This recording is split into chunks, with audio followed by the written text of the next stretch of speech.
প্রজাতন্ত্র আর রাজতন্ত্র একে অপরের অপোজিট। মানে যেখানে রাজতন্ত্র আছে সেখানে প্রজাতন্ত্র নেই, যেখানে প্রজাতন্ত্র আছে সেখানে রাজতন্ত্র আছে। এমন একটা দেশের নাম বলো, এখনো আছে, ব্রিটেন। রাজতন্ত্র আছে, তাই তো? বোঝা গেল?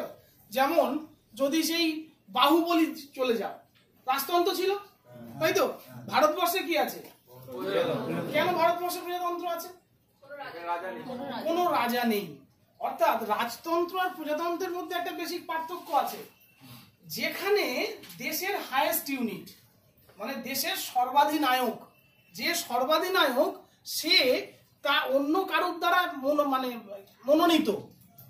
ঠিক আছে? মানে আমি আমার ছেলেকে দেশের রাজা করে যাব, তার ছেলে এসে তার ছেলেকে দেশের রাজা করে যাবে, এরকম বংশ পরম্পরায় বা আমি কাউকে মনোনীত করে যাব, সেই হবে রাজা। সেটাকে বলবো, সেই হবে দেশের হাইয়েস্ট ইউনিট, সেটাকে বলবো রাজতন্ত্র। হাইয়েস্ট ইউনিট মানে কি? দেশের সর্বোচ্চ। যে আকবরের সময় দেশের হাইয়েস্ট ইউনিট কে ছিল? আকবর নিজেই। তাহলে তখন রাজতন্ত্র চলতো। আকবরকে কেউ ভোটাভুটির মাধ্যমে বা কেউ নির্বাচন করে এনেছে? আননি তো। ঠিক আছে?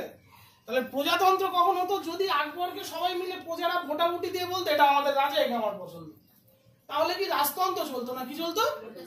প্রজাতন্ত্র চলতো।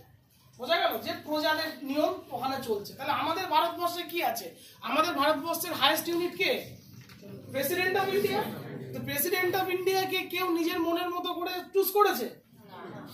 ভোটাভুট, ইনডাইরেক্ট ভোট, কিন্তু আমাদের জনপ্রতিনিধিরাই তো ভোট দিয়ে তাকে চুজ করেছে, তাই তো? তাহলে এখানে কি চলছে? প্রজাতন্ত্র চলছে, তাই তো? তাহলে প্রজাতন্ত্র শুরু হচ্ছে কবে থেকে? 26শে জানুয়ারি থেকে। কেন 26শে জানুয়ারি থেকে শুরু হচ্ছে? কেন শুরু হচ্ছে 26শে জানুয়ারি থেকে? কারণ তার আগে আমাদের দেশের সংবিধান ছিল না। ভেবে দেখো, তোমরা ইতিহাস পড়লে বুঝতে পারবে যে 15ই আগস্ট 1947-এ আমাদের দেশ স্বাধীন হচ্ছে, কিন্তু স্বাধীন দেশের তো কোনো সংবিধান নাই, তাই তো? দেশের সংবিধান দেশের জন্য চালিয়ে হচ্ছে 26শে জানুয়ারি 1950।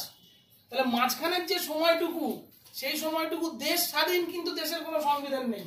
তাহলে সেই সময় দেশ চলছে কি দিয়ে?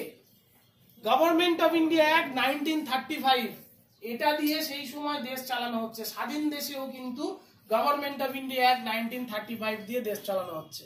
এই গভর্নমেন্ট অফ ইন্ডিয়া অ্যাক্ট 1935 কোথা থেকে তৈরি হয়েছে? ইংল্যান্ড থেকে তৈরি হয়েছে। তোমরা জানো 1919 সালের ভারত শাসন আইন, তারপরে সাইমন কমিশন এলো এই আইনটাকে রিভিউ করতে।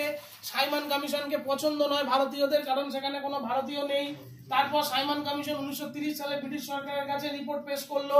সেই রিপোর্টটা ভারতীয় নেতা মন্ত্রীদের দ্বারা কনসাল্ট করে নেওয়ার জন্য 30, 31, 32 পরপর 3 বছর 3টে গোলটেবিল বৈঠক হলো।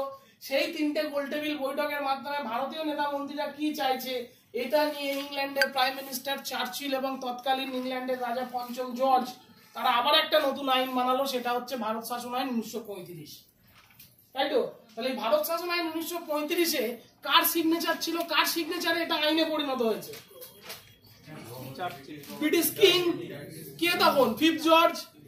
ফিফথ জর্জ রাজতন্ত্রের প্রতীক না প্রজাতন্ত্রের প্রতীক? তাহলে তখন এটা রাজতন্ত্রের আইন না প্রজাতন্ত্রের আইন? রাজতন্ত্রের আইন। তাহলে ভারতবর্ষ 1947 সালে 15ই আগস্ট স্বাধীন হয়ে গেছে, কিন্তু তারপরেও তো আমাদের দেশে রাজতন্ত্র জারি ছিল, কারণ রাজার তৈরি আইন জারি ছিল। 26শে জানুয়ারি যখন আমাদের সংবিধান চালু হলো, তখন সেই রাজার তৈরি আইন বন্ধ হয়ে গেল।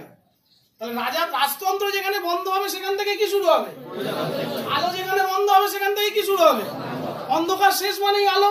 তাহলে রাজতন্ত্র শেষ হচ্ছে, আমাদের এখানে প্রজাতন্ত্র চালু হচ্ছে। তাই 26শে জানুয়ারি দিনটাকে আমরা প্রজাতান্ত্রিক দিবস বা রিপাবলিক ডে হিসেবে পালন করি। ঠিক আছে?